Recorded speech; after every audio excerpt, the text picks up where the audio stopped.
नमस्कार। राजस्थान की राजनीति को जानने और समझने के इस मंच में आपका हार्दिक स्वागत है। आज हम ये समझेंगे कि हमेशा राजस्थान की राजनीति में कांग्रेस ही लगभग गांव की सरकार जीतती थी, लेकिन इस बार ऐसा क्या हुआ कि गांव की जो सरकार है, जो पंचायतें हैं, वो बीजेपी की झोली में आ गई। किसान आंदोलन करते हुए भी या किसान आंदोलन का साथ देते हुए भी कांग्रेस नहीं जीत पाई गांव में और बीजेपी का पलड़ा भारी पड़ा। कांग्रेस अपने मंत्रियों के गढ़ से भी गांव में हार गई और बीजेपी का पलड़ा वहां पर पूरी तरह से भारी दिखाई दिया।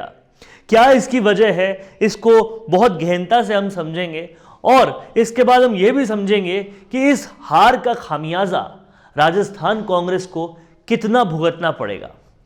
यहां पर मैं आप लोगों को कुछ चीजें समझाना चाहता हूं। यह तस्वीर जिस तरह से ली गई थी, अगर उतनी ही सच होती तो सोचिए कितना अच्छा होता।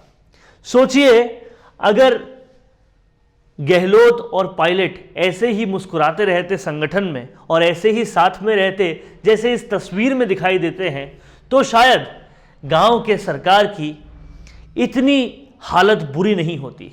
लेकिन ऐसा नहीं हो पाया। हुआ क्या कि इन दोनों के बीच की ये जो दरार थी वो निचले पायदान तक देखी गई, वो कार्यकर्ताओं में भी देखी गई, वो मंत्रियों में भी देखी गई। हर जगह दो गुट बन गए, हर जगह दो टीम्स बन गई, हर जगह आपस में गुत्ता गुत्ती थी। उसकी वजह से क्या हुआ? उसकी वजह से संगठन कमजोर हुआ। संगठन कमजोर होने का पूरा असर नीचे तक देखा गया, गांव तक देखा गया और इसलिए पंचायतों में पूरी तरह से कांग्रेस को इसका रिजल्ट मिल गया। ये कांग्रेस के मंत्री गोविंद सिंह डोटासरा, जो कि हाल में पीसीसी चीफ भी बने हैं और साथ में शिक्षा मंत्री भी हैं, इनके क्षेत्र से कांग्रेस की पूरी तरह से हार हो गई। ये रघु शर्मा, जो स्वास्थ्य एवं जनकल्याण मंत्री हैं, और इनके क्षेत्र में भी पूरी तरह से कांग्रेस की हार हो गई। कांग्रेस के बड़े मंत्रियों में ये देखे जाते हैं, अजमेर क्षेत्र से आते हैं, लेकिन इनके भी क्षेत्र में पूरी तरह से पंचायतों में कांग्रेस की हार हो गई। और तीसरे जो सहकारिता मंत्री आपको दिख रहे हैं, उदयलाल आंजना, इनके भी क्षेत्र से कांग्रेस की पूरी तरह से हार हो गई और साफ तौर पे यहाँ पे भी कांग्रेस हार गई। उदयपुर का क्षेत्र में इनकी खासी पकड़ मानी जाती है, लेकिन वहाँ पर भी कांग्रेस हार गई। तो ये साफ तौर पर देख सकते हैं कि कांग्रेस के मंत्रियों के गढ़ में भी कांग्रेस हार चुकी है और इसका कहीं ना कहीं नतीजा ये है कि ये जो तस्वीर है वो कभी सच नहीं हो पाई और सच हुई ये दरार। और ये दरार पूरी नीचे तक कांग्रेस को खोखला कर गई और इस वजह से पंचायत चुनाव में कांग्रेस का ये हश्र हुआ। सबसे पहले हम जानते हैं कि इस हश्र की जो मुख्य वजह है वो क्या है, और ये जानने के लिए आपको ये देखना पड़ेगा। ये कांग्रेस का संगठन होना चाहिए था, ये कांग्रेस की तस्वीर होनी चाहिए थी। संगठन अगर ऐसा होता तो कितना मजबूत होता। अगर सच में ये दोनों हाथ एक साथ कांग्रेस के लिए उठते और अगर सच में ये तस्वीर बिल्कुल सही होती, जो कि कांग्रेस हाईकमान के साथ मिलकर सब साथ साथ रहते, लेकिन ऐसा हो नहीं पाया। ये तस्वीर जो थी वो सच हो नहीं पाई। सच क्या हुआ वो हम सब लोग जानते हैं। सच हुई ये दरार। सच हुआ कि ये दोनों साथ नहीं है, संगठन साथ नहीं है। और संगठन की ये जो अनेकता है, संगठन की जो गुत्था गुत्ती है, संगठन के अंदर ही जो लड़ाई है, वो आखिरकार जो है अंदर तक कार्यकर्ताओं के मन में घर कर जाती है और कार्यकर्ता ना तो उस ज़ील से काम कर पाते हैं, ना उस मजबूती से आगे बढ़ पाते हैं, ना उस मजबूती से ऐसी पार्टी से अपने आप को जोड़ पाते हैं जिसकी वजह से कहीं ना कहीं हार का सामना कांग्रेस को करना पड़ा। ये सब तस्वीरें, अगर ये ऐसी तस्वीर सच हो जाती, अगर कांग्रेस साथ साथ रहती, तो शायद आज ऐसा नहीं होता जो कांग्रेस को देखने में मिला है। लेकिन अब हमें समझना यह होगा कि इस पूरी तस्वीर का जो अब नतीजा होगा, हार तो गए हैं पंचायतों में, हार तो गए हैं गांवों में, लेकिन अब जो इसका आगे नतीजा होगा वो क्या होगा? आगे इसका नतीजा और भी ज़्यादा भयावह होने वाला है, क्योंकि अब आने वाले हैं उपचुनाव। आप इस बात को समझिए कि किरण महेश्वरी जिनका देहांत हो गया, मास्टर भंवरलाल शर्मा जिनका देहांत हो गया, अब उन सब विधायकों की जगह लेने के लिए वापस से उपचुनाव होंगे अगले साल, यानी कि 2021 में। इन उपचुनावों में इस पूरे हार का भुगतान कांग्रेस को करना पड़ेगा, और अगर ये भुगतान कांग्रेस नहीं करना चाहती तो कांग्रेस को अमूलचूल परिवर्तन करना पड़ेगा।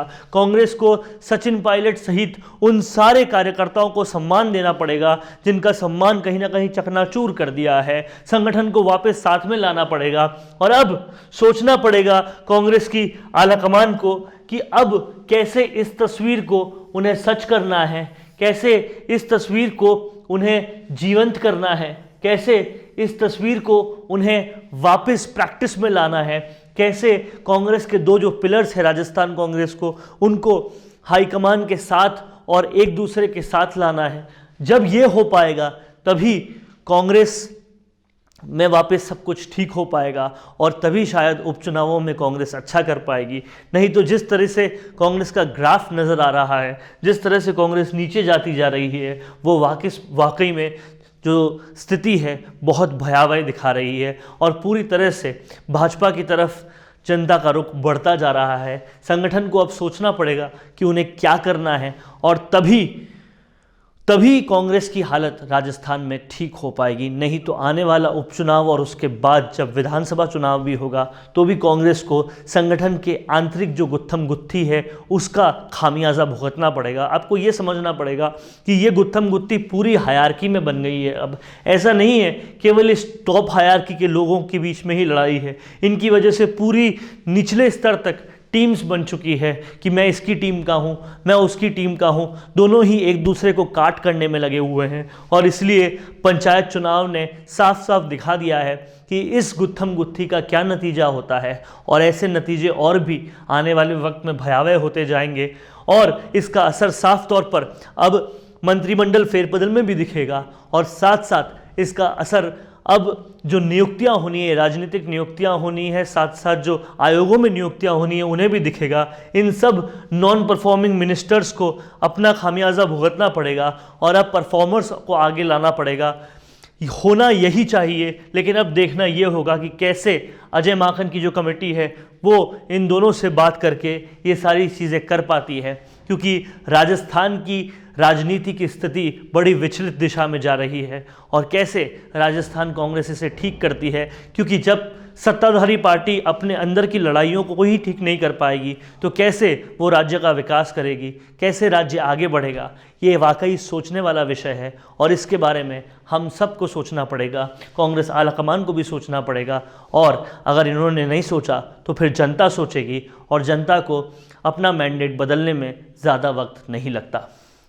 नमस्कार, ऐसे ही आप लोग देखते रहिए राजस्थान संवाद, और अगर आपको हमारा ये विश्लेषण अच्छा लगा है तो आप हमारे चैनल को सब्सक्राइब कीजिए, ज़्यादा से ज़्यादा इस वीडियो को शेयर कीजिए, ताकि समझ में आए नेताओं को भी कि अपने आपस की लड़ाई को अब बंद किया जाए, राजस्थान के विकास की तरफ अब ध्यान दिया जाए। धन्यवाद। मैं कहती हूँ कि घर में नया फर्नीचर लगा लो और वो मोबाइल देखते रहते हैं। मैं कहती हूँ कि मुझे नई ज्वेलरी दिला दो और वो फिर भी मोबाइल देखते रहते हैं। फिर मैं कहती हूँ बच्चों को नए टॉयज़ तो दिला दो और वो फिर भी मोबाइल ही देखते रहते हैं।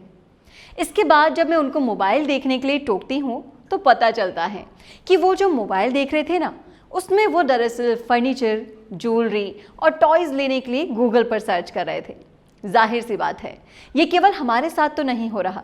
सोच कर देखिए तो अधिकतर लोग कुछ भी लेने से पहले गूगल ज़रूर चेक करते हैं, और गूगल पर इन सारी चीज़ों के वीडियोस को देखकर वो अपनी शॉपिंग डिसाइड करते हैं। सिर्फ यही नहीं, गूगल भी वीडियोस से बहुत ज़्यादा प्यार करता है, क्योंकि अगर आपकी वेबसाइट पर वीडियो एम्बेड है तो आपकी वेबसाइट खोज ज़्यादा दिखने के चांसेस 53% तक बढ़ जाते हैं। कस्टमर्स पर हुए सर्वे के मुताबिक ये पता चला है कि 74% बायर आपकी एक्सप्लेनर वीडियो देखकर आपके प्रोडक्ट्स में इंटरेस्टेड होते हैं और वीडियो देखने के बाद एक सफल कस्टमर में बदल जाते हैं। तो फिर अब इंतजार कैसा?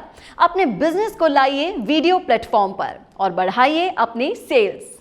For all types of digital video marketing, Mishi Media Solutions is a one-stop solution where you fulfill all of your needs of digital video marketing. Mishi Media Solutions is creating your digital presence at affordable prices. For more details, call 9549700549 or mail mishimediasolutions@gmail.com.